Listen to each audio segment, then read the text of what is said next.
विजु जनता दल तरफ जो petrol diesel अहेतुक दर वृद्धि होती प्रतिवाद विक्षोभ आपण मैंने जानते दी चार दिन भितर जो डबल इंजिन सरकार लोक डबल धोखा दौची जो पेट्रोल डीजेल दर हु कि बढ़ई चली आपण मैंने जानते वर्तमान जी भारतीय जनता पार्टी सभापति अच्छा से पूर्व कही जदि पेट्रोल डीजेल को जीएसटी अंतर्भुक्त करा जाता ताले रेट नियंत्रण करा जाई पारंता। मुझे गोटे कथा कही रखी असत तुई सौदागर निज वाक्य निजे रक्षा कर बर्तमान तो तांकर डबल इंजिन सरकार कहीं जीएसटी अंतर्भुक्त करूना केते मिछ लोक कहे ये डबल इंजिन डबल धोखा डबल मिछ सबू प्रकार देखो ये गोटे ओडिशा रे बर्तमान जुमला सरकार चलती मिछुआ सरकार चलती प्रत्येक क्षेत्र में मिछ कहते एपटे दरदाम हो कि बढ़ई चलती सुभद्रा ना दुंडु भी पिटुंट सुभद्रा ना माँ मान ना गोटे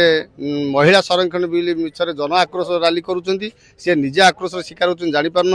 माँ मान को जो 5,000 टका दौरान कहते आम लक्षपति दीदी करूँ ये दरदाम वृद्धि कर शोषण करुँचे निजे जापार ये बाबद नारी जानी सारे माँ मैंने जानी सारे ये अल्प दिन भितर जवाब देवे मु आज कहीदेवाई चाहे ये तुरंत दरदाम नियंत्रण को आणतु जदि न आणवे ताने आमे जिलापाल ऑफिस आगे विक्षोभ करूँ और राजरास्तार लड़ाई जारी रखी।